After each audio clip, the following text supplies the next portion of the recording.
Hello friends. आज हम एक बहुत ही गंभीर मुद्दे के ऊपर बातचीत रखने वाले हैं और ये गंभीर मुद्दा है Himachal Pradesh public service commission का। हाल ही में Himachal Pradesh public service commission ने कॉलेज कैडर के पर्सनैलिटी टेस्ट लिए, इंटरव्यू कराए गए। उसमें जो कमियां हैं, उसमें जो गड़बड़ी है, उसमें जो घोटाले हैं, उसको आज मैं उजागर इस वीडियो के माध्यम से करने वाला हूं। आरोप काफी गंभीर है, लेकिन जितनी भी बात है तथ्यों के आधार पे यहां पे मैं रखूंगा। आरटीआई जो हमारी रिपोर्ट्स हैं या फिर जितनी भी जानकारी हमें उपलब्ध हो पाई है इससे रिलेटेड, उस डाटा के आधार पे पूरी बातचीत यहां पे रखूंगा। लेकिन उससे पहले हमारे दिमाग में कुछ प्रश्न हैं जिसका उत्तर जानना बहुत ज्यादा जरूरी हो जाता है। सबसे पहला प्रश्न है, ऐसा क्या हो गया पिछले 15-20 सालों के अंदर कि हिमाचल प्रदेश विश्वविद्यालय एनआईआरएफ रैंकिंग में टॉप 100 तो छोड़िए, टॉप 200 यूनिवर्सिटीज से भी बाहर हो गया। आज हिमाचल प्रदेश विश्वविद्यालय की रैंकिंग 200 विश्वविद्यालयों से भी बाहर है। इसके पीछे क्या कारण हो सकता है? दूसरा प्रश्न यह है, नेट सेट जेआरएफ निकालने के मामले में हिमाचल प्रदेश विश्वविद्यालय जेएनयू के बाद दूसरे स्थान पर आता है और यहां के स्टूडेंट्स का अगर हम आंकड़ा देखें तो हर 3 में से एक कैंडिडेट या 3 में से एक स्टूडेंट नेट जेआरएफ और सेट क्वालिफाइड है। हिमाचल प्रदेश विश्वविद्यालय से ना केवल हिमाचल बल्कि ऑल इंडिया लेवल के टॉपर भी निकलते हैं। लेकिन फिर भी क्या कारण है कि हिमाचल प्रदेश के अंदर रिसर्च का जो लेवल है, शोध का जो लेवल है, वो दिन प्रतिदिन गिरता जा रहा है? तीसरा प्रश्न है, यूजीसी और आईसीएसएसआर कुछ रिसर्च प्रोजेक्ट देती है या फिर प्रोफेसर कुछ रिसर्च प्रोजेक्ट लेते हैं जिसके आधार पर नैक, एनआईआरएफ और जितनी भी रैंकिंग है उसमें वो सहायता करते हैं। तो क्या कारण है कि पिछले 20-30 सालों में रिसर्च का लेवल तो गिरा है, लेकिन जो यहां के प्रोफेसर हैं वो रिसर्च प्रोजेक्ट लेने के योग्य नहीं है या फिर नहीं ले पा रहे हैं या अपने आप को उस लेवल का वो नहीं मानते हैं कि वो रिसर्च प्रोजेक्ट ले सके। और ये आंकड़ों के आधार पे मैं बता रहा हूं, इक्का दुक्का ही ऐसा प्रोफेसर है जिसने अभी तक हिमाचल प्रदेश विश्वविद्यालय या फिर कॉलेज लेवल पर कोई रिसर्च प्रोजेक्ट आईसीएसएसआर या फिर यूजीसी का लिया हो। ये भी एक बड़ा चिंता का विषय है कि आखिर ऐसा क्यों हो रहा है। एक प्रश्न ये भी है कि जब नैक की टीम विजिट करती है हिमाचल प्रदेश विश्वविद्यालय में तो चकाचौंध करने की क्या जरूरत वहां पे पड़ती है? वहां पे ड्रामा करने की जरूरत क्या पड़ जाती है विश्वविद्यालय प्रशासन को कि गार्डन से आप गमले लेकर डिपार्टमेंट में सेट कर रहे हैं, आप कहीं और से चक्के पर्दे वहां पे लगा रहे हैं जहां पे नैक की टीम विजिट कर रही है। आखिर वो क्या कारण है कि आप ए ग्रेड लेने के लिए ऐसे हथकंडे यूज कर रहे हैं जो कि नैक की टीम वापस जाने के बाद वो गमले उठा के वापस वही गार्डन में, और जो आपने महंगे महंगे पर्दे लगाए हैं और महंगा महंगा जो इंस्ट्रूमेंट है जिसका बच्चों को आज तक लाभ नहीं मिल पाया है। स्मार्ट क्लासरूम बनाए गए हैं लेकिन उस स्मार्ट क्लासरूम की सिर्फ प्रदर्शनी वहां पे होती है। ऐसा कोई टीचर नहीं है जिसको वो प्रॉपर तरीके से चलाना आता होगा। स्मार्ट क्लासरूम जो पोडियम है वो चलाना आता होगा, प्रोजेक्टर चलाना आता होगा। ऐसा कोई टीचर क्यों नहीं है आपके पास? एक प्रश्न ये भी है कि स्टूडेंट पॉलिटिक्स, आखिर स्टूडेंट पॉलिटिक्स को हिमाचल प्रदेश विश्वविद्यालय ने बैन क्यों किया है? आखिर क्यों एससीए के इलेक्शन यहां पे नहीं होते हैं? ये कुछ प्रश्न है जिनको सोचना आज के टाइम में हर एक स्टूडेंट, हर एक उस व्यक्ति के लिए जो चाहता है कि शिक्षा के द्वारा देश का भला हो सके, अच्छे प्रोफेसर, अच्छे शिक्षक एजुकेशन सिस्टम में आ सके, जो चाहता है कि ऐसा हो, अच्छे शिक्षक यहां पे आए, उन लोगों को इस वीडियो को जरूर देखना चाहिए और ज्यादा से ज्यादा लोगों के साथ शेयर करना चाहिए। इसके पीछे की कारणों की अगर हम बात करें, सबसे पहला कारण यहां पे आप देखिए, आपको सुनने में अजीब लगेगा लेकिन एचपीयू जैसे संस्थानों में, एचपीयू जो कि हिमाचल प्रदेश की राज्य का एक सबसे बड़ा विश्वविद्यालय है जहां से पूरा क्रीम निकलता है हिमाचल के एजुकेशन का, वहां पे कंडक्टरों की भर्ती की जा रही है एज अ प्रोफेसर। कंडक्टर मैं क्यों बोल रहा हूं? कंडक्टर इसलिए मैं बोल रहा हूं कि उनका जो व्यवहार है, उनका जो शिक्षा के प्रति नजरिया है, वो बिल्कुल नकारात्मक है। और यहां तक कि कुछ तो प्रोफेसर ऐसे भर्ती कर दिए हैं बैकडोर एंट्री के द्वारा, जो बिना हेल्पिंग वर्ब के, मां बहन की गाली के बिना, जिनकी बात ना तो शुरू होती है ना खत्म होती है। वो किस तरीके से एजुकेशन सिस्टम में अपना योगदान दे रहे हैं, वो सोचने और चिंता का विषय है। इसके पीछे एक कारण और है। ये कारण है राष्ट्रीय लेवल की जो एक परियोजना, एक मिशन चलाया जा रहा है, भारत को विश्व गुरु बनाने का जो एक मिशन है, वो भी इसके पीछे एक प्रमुख मिशन है। ये मिशन क्या है? ये मिशन है कि शिक्षा के क्षेत्र में प्रोग्रेसिव थॉट रखने वाले प्रोफेसर एंट्री ना कर पाए। सिर्फ ऐसे प्रोफेसर, ऐसे टीचरों की भर्ती की जाए जो केवल सरकार के सामने नाक रगड़े, सरकार के तलवे चाटे, सरकार के खिलाफ जो क्वेश्चन ना पूछ सके, और ऐसे विचार विद्यार्थियों के बीच ना रख पाए जो सिस्टम से क्वेश्चन पूछे, जो सिस्टम से क्वेश्चन पूछ सके। तो ऐसी स्थिति में किस प्रकार से पर्सनैलिटी टेस्ट होते हैं, किस प्रकार से रिक्रूटमेंट होती है, वो आप अच्छे से समझ सकते हैं। एक प्रश्न ये है कि आखिर रिसर्च प्रोजेक्ट क्यों नहीं लिए जा रहे हैं यूजीसी और आईसीएसएसआर के? जिन प्रोफेसर्स को रिसर्च के बारे में खुद कुछ पता नहीं, खुद ज्यादा ज्ञान नहीं रिसर्च के बारे में, फिर पीएचडी को तो आजकल ज्यादा तवज्जो दिया ही नहीं जा रहा है। एमए पास सीधे नेट क्लियर करने के बाद सीधा उनको प्रोफेसर बनाया जा रहा है। जिनको खुद ही एमफिल और पीएचडी का ज्ञान नहीं है, वो क्या रिसर्च प्रोजेक्ट लेंगे, वो क्या शोध में अपना योगदान देंगे, आगे चलकर वो क्या रिसर्च कराएंगे, क्या एमफिल या पीएचडी की गाइडेंस स्टूडेंट को देंगे। अब बड़ा प्रश्न यहां पे है कि आखिर स्टूडेंट पॉलिटिक्स को बैन क्यों किया गया है हिमाचल प्रदेश विश्वविद्यालय में, और विश्वविद्यालय में तो होते हैं ये। उसके पीछे जो प्रशासन कारण देता है, आश्चर्य होता है मुझे ये सोच के। उसके पीछे कारण ये दिया जाता है कि हिमाचल प्रदेश विश्वविद्यालय दंगे का माहौल स्टूडेंट पॉलिटिक्स के द्वारा वहां पे बनता है। स्टूडेंट आपस में लड़ते हैं, वहां पे मार पिटाई होती है। अगर यही कारण है तो पूरी नेशनल पॉलिटिक्स को बैन कर दो। पूरी नेशनल पॉलिटिक्स में तो ज्यादा दंगे होते हैं, वहां पे तो खून खराबा, गोलियां चलती है, ऐसे भी क्या दंगे हो गए। मेन कारण स्टूडेंट पॉलिटिक्स को जो बैन करने का है वो है क्योंकि हजारों की संख्या में स्टूडेंट पॉलिटिक्स ने जो घोटाले हुए थे, बैकडोर एंट्री थी, रिश्वत के मामले थे, 15-15 लाख खाने के जो मामले थे, वो स्टूडेंट्स ने सामने लाए, उजागर किए। और जो गड़बड़ झाला एजुकेशन सिस्टम में हो रहा था उसको स्टूडेंट पॉलिटिक्स सामने ला रही थी।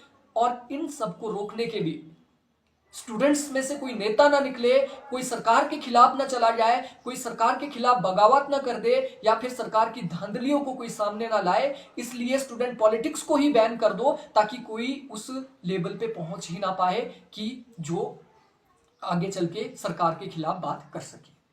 ये आज की डिस्कशन का ये मुद्दा नहीं है।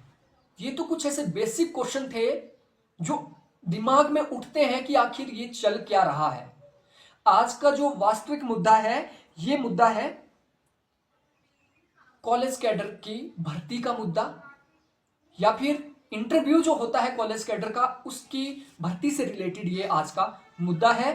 तथ्यों के ऊपर यहां पे बात रखेंगे, और ये एक ऐसा मुद्दा है जिस मुद्दे के ऊपर कोई भी बोलना नहीं चाहता। लेकिन एक चीज यहां पे मैं बोलना चाहता हूं कि जो लोग रणभूमि में लड़े वो भी शहीद हुए, और जिन लोगों ने युद्ध से डरकर जो लोग भाग गए उनकी लाशें भी कब्रिस्तान में पहुंचती है एक ना एक दिन। ऐसा हुआ है।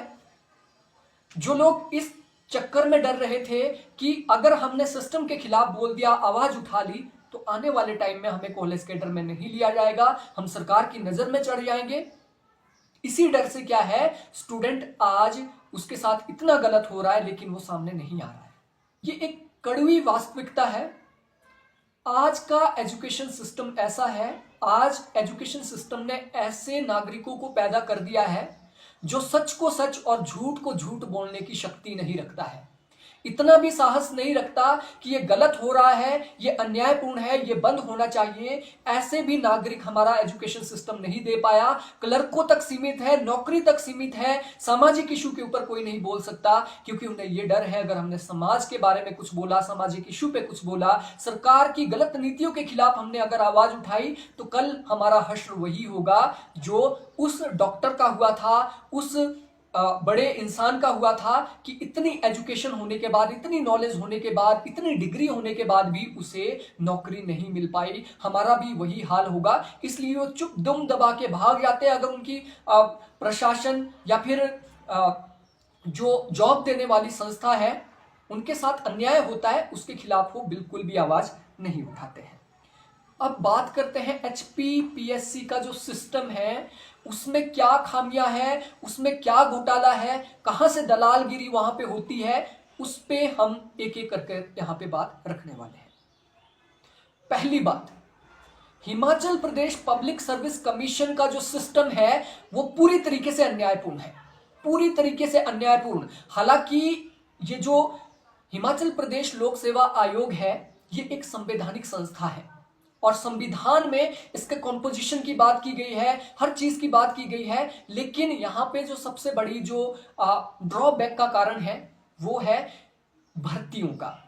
एचपीपीएससी या फिर कोई भी कमीशन के जो मेंबर होते हैं उनकी नियुक्ति प्रक्रिया को आप देख लीजिए। उनकी नियुक्ति किस आधार पे होती है? उनकी नियुक्ति मंत्रिमंडल जो होता है, कैबिनेट होता है और मुख्यमंत्री, उनकी सलाह पर राज्यपाल द्वारा क्या है, नियुक्ति की जाती है। अब देखने की बात यह है कि मंत्रिमंडल और मुख्यमंत्री किसका है। जब बीजेपी का होता है तो बीजेपी का जो मंत्रिमंडल है वो ऐसे लोगों को आगे लाते हैं जो उनकी विचारधारा से संबंधित हो, जो उनकी राजनीति के साथ जो अच्छे से अपनी साठगांठ बैठा पाए। जब कांग्रेस आता है तो वो अपने ऐसे चमचों को आगे लाके एचपीपीएससी का मेंबर बना देते हैं जो कांग्रेस की बात सुन सके। और यहां पे बड़ा प्रश्न सोचने का यह है, जिन मेंबर की नियुक्ति राजनीतिक आधार पे हुई है, जिन मेंबर की नियुक्ति किसी मंत्री के प्रसाद पर्यंत हो, किसी मुख्यमंत्री के प्रसाद पर्यंत हो, क्या वो उस मंत्री, उस मुख्यमंत्री, उस ऑपोजिशन के लीडर के खिलाफ क्या जा सकते हैं? सोचने की बात है। वो बिल्कुल भी उसके खिलाफ नहीं जा सकते हैं। और यहीं से शुरू होता है तलवे चाटने और सिफारिशों का सिलसिला। ये किस तरीके से होता है?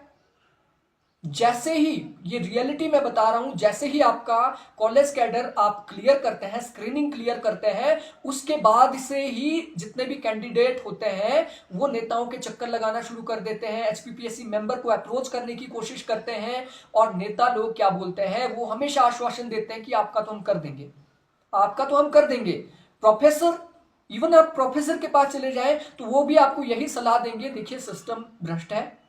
अप्रोच तो लगती है, उससे कोई भी इनकार नहीं कर सकता है, आप डिनायल मोड में ना जाए। आप अगर अप्रोच नहीं लगाएंगे तो आपका चांस बहुत कम है सिलेक्ट होने का। हर एक प्रोफेसर की ये राय है। कुछ प्रोफेसर तो ऐसे हैं जो मुंह पे बोलते हैं तू तो उस आइडियोलॉजी से, तेरा हम क्यों करेंगे, हम तो अपनी आइडियोलॉजी का करेंगे। इस तरीके से वो बटा हुआ है। तो इतना भ्रष्ट सिस्टम हो गया है कि अप्रोच हर लेवल पे लग रही है एचपीपीएससी में।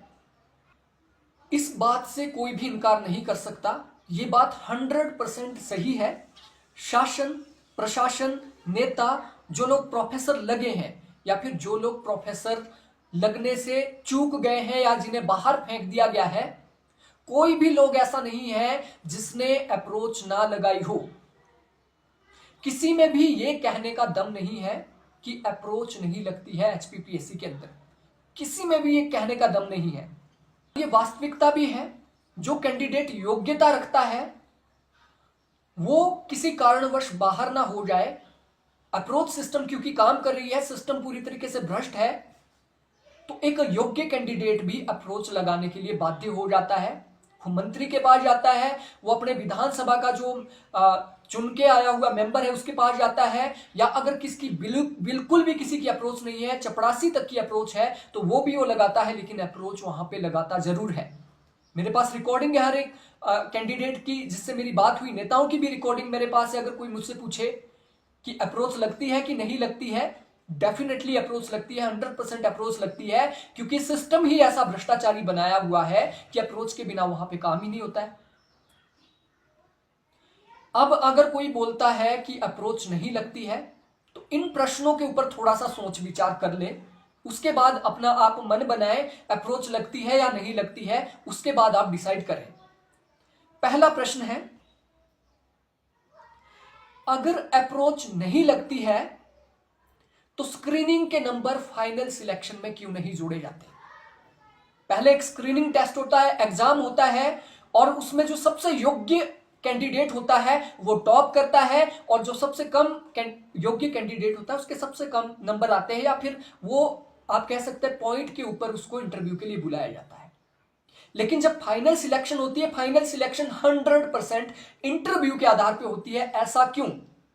ऐसा तो विश्व के किसी भी एग्जाम में कोई भी लोक सेवा आयोग ऐसा नहीं करता है कि आपके जो कमीशन के एग्जाम है उसको शून्य कर दो। और दूसरा प्रश्न है, क्यों पब्लिक सर्विस कमीशन 10 से लेकर 40 मिनट की गपशप के आधार पे किसी कैंडिडेट की सिलेक्शन कर लेता है? उसके ना तो वो आर्टिकल देखता है, ना उसके वो रिसर्च में इंटरेस्ट देखता है, ना उसकी पीएचडी वो देखता है, ना उसकी योग्यता देखता है, ना उसका शैक्षणिक अनुभव वो देखता है। आखिर वो 10 से लेके 45 या 40 मिनट की जो गपशप होती है उसमें होता क्या है अंदर? एक प्रश्न ये है कि क्यों हर साल योग्यता का गला घोटकर जो टॉपर होते हैं अपने सब्जेक्ट के, क्यों हर साल उन टॉपर्स को बाहर किया जाता है और ऐसे लोगों को नियुक्त किया जाता है जिनका पॉइंट पे पास हुए होते हैं, या फिर जिनकी योग्यता है योग्यतम से कम है? ऐसा क्यों होता है?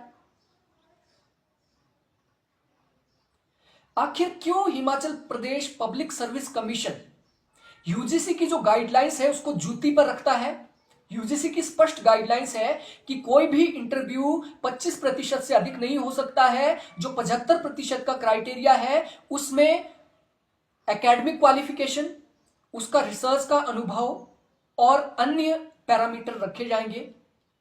यानी 25% इंटरव्यू और 75% का जो एकेडमिक और रिसर्च का जो और उसका जो अनुभव है उसको रखा जाएगा, उस आधार पर सिलेक्शन होगी। आखिर क्यों एचपीपीएससी इस शर्त को मान नहीं रहा है या फिर नहीं मानता है? एक प्रश्न यह भी है कि आखिर क्यों जो सिंपल नेट क्वालिफाई है, सेट क्वालिफाई है और एमए है, उस बच्चे की सिलेक्शन हो जाती है, और जो एमफिल किए हुए हैं, पीएचडी किए हुए हैं, जेआरएफ जिनके पास है, एसआरएफ जिनके पास है, ऑल इंडिया टॉपर जो है, गोल्ड मेडलिस्ट जो है, उन लोगों को बाहर किया जाता है। और सिंपल जो एमए करके स्टूडेंट आए हैं जिनके पास नेट या सेट है और बड़े मुश्किल से जिन्होंने क्वालिफाई किया है स्क्रीनिंग, उनकी सिलेक्शन हो जाती है। अब देखिए कमीशन का इसके पीछे क्या तर्क है कि हम स्क्रीनिंग के मार्क्स क्यों नहीं जोड़ते। इसके पीछे कमीशन का यह तर्क है कि हम निष्पक्ष तौर पर पर्सनैलिटी चेक करते हैं स्टूडेंट की, बिल्कुल निष्पक्ष तौर पे। हम ना तो उसके स्क्रीनिंग के मार्क्स देखते हैं, ना ही उसकी दूसरी कोई एक्स्ट्रा योग्यता हम उसकी देखते हैं। हम मिनिमम क्वालिफिकेशन देखते हैं। वो जो मिनिमम क्वालिफिकेशन है वो नेट होना चाहिए या सेट होना चाहिए या फिर एमए क्वालिफाई होना चाहिए 55% मार्क्स। हमें नहीं फर्क पड़ता है कि वो एमए है, वो एमफिल है, वो पीएचडी है, उसने 10 प्रकार के आर्टिकल लिखे हैं, 10 प्रकार की बुक लिखी है, 10 साल का उसको टीचिंग एक्सपीरियंस है, हमें उससे कोई फर्क नहीं पड़ता। हम निष्पक्ष तरीके से उस कैंडिडेट को चुनते हैं जो हमें लगता है योग्य है। क्या ये सच है या ये निष्पक्षता का एक ढोंग है? इसके ऊपर भी सोचने की बहुत ज्यादा जरूरत है। अगर वो निष्पक्ष है तो वो अटेस्टेशन फॉर्म क्यों लाते हैं और अटेस्टेशन फॉर्म के आधार पे वो क्यों देखते हैं कि 10वीं में इसके कितने मार्क्स आए थे, 12वीं में कितने थे, ग्रेजुएशन में कितने थे, एमए में कितने मार्क्स थे? क्यों इंटरव्यू पैनल ये सब कुछ देखता है? वो उसकी जाति क्यों देखता है अगर वो इतना ही ज्यादा निष्पक्ष है? आज के टाइम पे अगर हम बात करें जिसकी 2010 के अंदर ग्रेजुएशन हुई थी या फिर 2005 के अंदर जिसकी 10वीं हुई थी और 2010 और आज जिसकी 2020 के अंदर 10वीं हुई है, उसके बीच अंकों का आपको फासला पता है? 2005 में 10वीं करने वाला और 2020 में 10वीं करने वाला अगर आप देखें तो जो टॉपर था 2005 का, उसके ज्यादा से ज्यादा होंगे 55 या 60%। जो अपने स्कूल का टॉपर होगा 55 या 60%, और आज का जो 10वीं का टॉपर है उसके 80 या 90% स्कूल में होंगे। और जब इंटरव्यू पैनल देखता है, अरे इसके तो 40% है 10th के अंदर, ये क्या प्रोफेसर बनेगा, इसको लो, इसके देखो इसके 80% है, वो चीज भी तो वो देखते हैं और उसी आधार पे वो जज करना शुरू कर देते हैं। अच्छा 10वीं में तेरे 45% है, क्या आंसर देगा तू। ये पूर्व धारणाएं एचपीपीएससी के मेंबर में जाती है, तो आप कैसे कह सकते हैं कि वो निष्पक्ष है। वो नंबर नहीं देखता, कास्ट भी देखता है, तो काहे की निष्पक्षता हो गई है। अब यहां पे हम समझते हैं जो इंटरव्यू होता है, इंटरव्यू में क्या क्या घोटाले होते हैं, क्या क्या वहां पे गड़बड़ झाला होता है, कैसे वहां पे दलालगिरी काम करती है, वो मैं आपको बताता हूं। सबसे पहले तो जो आपने स्क्रीनिंग टेस्ट दिया था उसके नंबर पब्लिक नहीं किए जाते हैं, वो कमीशन की वेबसाइट पे अपलोड नहीं किए जाते हैं, और जब आरटीआई के द्वारा नंबर मांगे जाते हैं उसके लिए भी कमीशन आनाकानी करता है, बोलता है हमने तो हायर एजुकेशन को भेज दिया, हमने तो यहां भेज दिया, हमने तो वहां भेज दिया, वहां से पता करो, यहां से पता करो। और जबकि आरटीआई एक्ट 2005 के अंदर ये क्लियर मेंशन है, अगर कैंडिडेट को या जो इंफॉर्मेशन प्राप्त करना चाहता है, अगर उसे सही प्रोसेस का पता नहीं है कि कहां से हमें इंफॉर्मेशन मिलेगी, तो कंसर्न जो अथॉरिटी है जिससे हमने आरटीआई मांगी है, उसकी रिस्पॉन्सिबिलिटी है कि वो आगे उस एप्लीकेशन को प्रोसेस करे और उस डिपार्टमेंट तक वो पहुंचाए। लेकिन ऐसा होता नहीं है वहां पे। आखिर क्या कारण है कि स्क्रीनिंग टेस्ट के जो नंबर है वो पब्लिक नहीं किए जाते हैं, सभी को पता नहीं है। इसके पीछे हो सकता है जैसा कि हमीरपुर बोर्ड के अंदर गड़बड़ झाला चला हुआ था, घोटाला चला हुआ था, एचपीपीएससी भी वही काम कर रही हो, बिल्कुल पॉसिबिलिटी है। हमीरपुर बोर्ड के इतने सारे पेपर लीक हो गए, अंदर पता नहीं कितना उसमें गड़बड़ियां होती होगी, हम कैसे यकीन कर ले कि एचपीपीएससी बड़ा शुद्ध तरीके से वहां पे काम कर रहा है, जब वो जो बेसिक चीजें हैं, बेसिक जो नंबर है उसको पब्लिक नहीं कर रहा है। हमें कैसे पता लगेगा कि जो रिजर्वेशन पॉलिसी है वो इंटरव्यू या फिर पर्सनैलिटी टेस्ट के लिए फॉलो हुई है ना या नहीं हुई है, उसका कोई विवरण नहीं है, उसको सार्वजनिक करने का कोई दायित्व नहीं है। आज सिटीजन चार्टर की बात करती है सारी सरकारें, सिटीजन चार्टर तो दूर की बात है, यहां पे जो बेसिक इंफॉर्मेशन है वो प्रोवाइड नहीं की जा रही है कमीशन के द्वारा। प्रोसीजरल जस्टिस को यहां पे देख लीजिए, प्रोसीजरल जस्टिस की कैसे धज्जियां उड़ाई जा रही है एचपीपीएससी द्वारा। एक पोस्ट के लिए 3-3 कैंडिडेट बुलाए जा रहे हैं। एक कैंडिडेट आता है, उससे टीचिंग स्किल उसकी देखी जा रही है, उसका डेमो वहां पे लिया जा रहा है। दूसरा कैंडिडेट आ जा रहा है, उससे ना तो डेमो लिया गया, उससे केवल प्रश्न पूछे गए हिमाचल के हॉबी के, आपके हॉबी से रिलेटेड, हिमाचल से रिलेटेड और सब्जेक्ट से रिलेटेड क्वेश्चन पूछ लिए। तीसरा कैंडिडेट आ रहा है, ये बहुत ही आश्चर्यजनक बात है, उससे हिमाचल से क्वेश्चन पूछे, हॉबी से क्वेश्चन पूछे और बाहर का रास्ता बता दिया। इवन सब्जेक्ट एक्सपर्ट तक ने क्वेश्चन उससे नहीं पूछे, और ऐसे स्टूडेंट से मेरी बात हुई है। ये कौन सा प्रोसीजरल जस्टिस है। एक पोस्ट के लिए आप एक की टीचिंग स्किल देख रहे हैं, दूसरे की टीचिंग स्किल तो छोड़ो, सिर्फ हिमाचल पे ही उसको पैक करके आप बाहर भेज रहे हैं, उसकी सब्जेक्ट की नॉलेज भी चेक नहीं कर रहे हैं। ये कैसा प्रोसेस है आपका कि एक कैंडिडेट का इंटरव्यू आप 6 मिनट ले रहे हैं, एक कैंडिडेट का इंटरव्यू आप 40 मिनट ले रहे हैं, और बाद में सिलेक्शन 6 वाले की हो रही है और 40 वाले को बाहर का रास्ता दिखाया जा रहा है, या फिर 40 वाले की हो रही है और 6 वाले का रास्ता, बाहर का रास्ता दिखाया जा रहा है। आपके पास ऐसा कौन सा थर्मामीटर है कि 6 मिनट के अंदर आप किसी की पर्सनैलिटी को चेक कर लेंगे। ऐसे भी क्या क्वेश्चन है आपके पास जो पर्सनैलिटी आप चेक कर लेंगे। अपने अनुभव की बात बताऊं, मुझसे क्वेश्चन आर्कियोलॉजी से पूछे गए, पॉलिटिकल साइंस के स्टूडेंट से क्वेश्चन आर्कियोलॉजी से पूछे गए, सही सही उसका जवाब दिया। ज्योग्राफी से क्वेश्चन पूछे गए, सही सही उसका जवाब दिया। कल्चर के आधार पे आप क्वेश्चन रिलीजन से पूछ रहे हैं, जिनको कल्चर का पता नहीं है मेंबर को, वो रिलीजन पे क्वेश्चन पूछ रहे हैं। एक पॉलिटिकल साइंस के स्टूडेंट से पूछ रहे हैं, देवता के बारे में, आपके मंदिर के बारे में पूछ रहे हैं, और कल्चर में तो सब कुछ आ जाता है।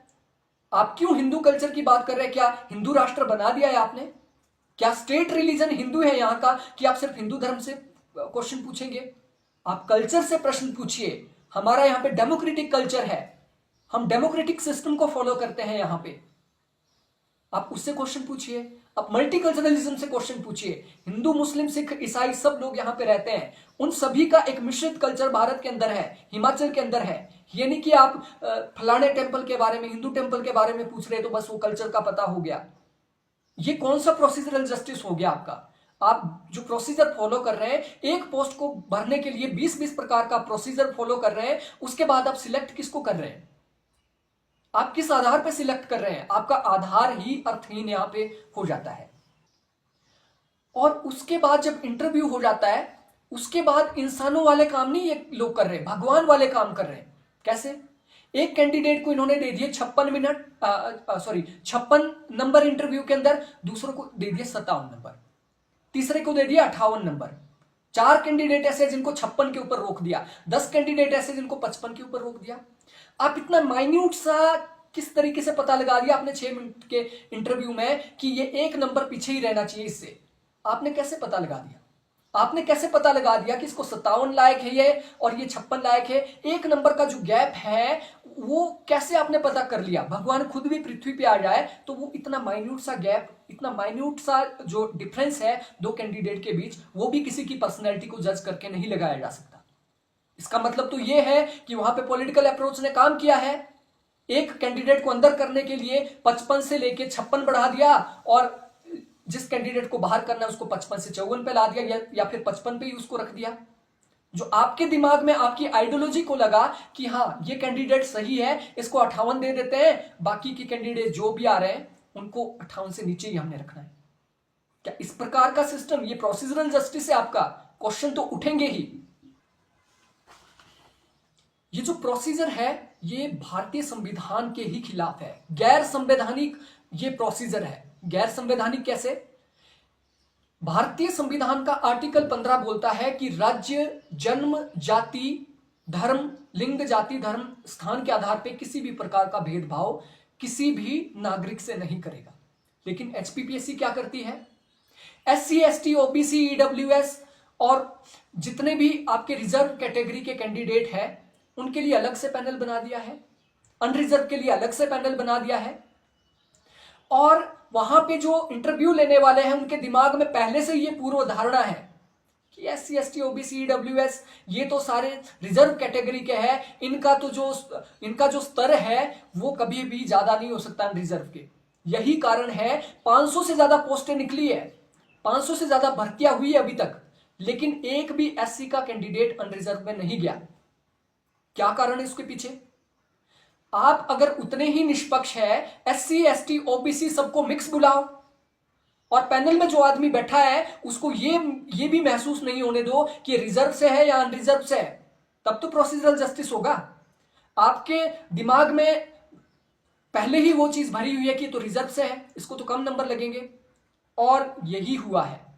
आज हम देखते हैं, आज हिमाचल प्रदेश यूनिवर्सिटी में 3-3 बार के all India topper net JRF को बाहर किया जाता है, गोल्ड मेडलिस्ट को बाहर किया जाता है, हिंदी के अंदर गोल्ड मेडलिस्ट उसको बाहर का रास्ता दिखाया जाता है।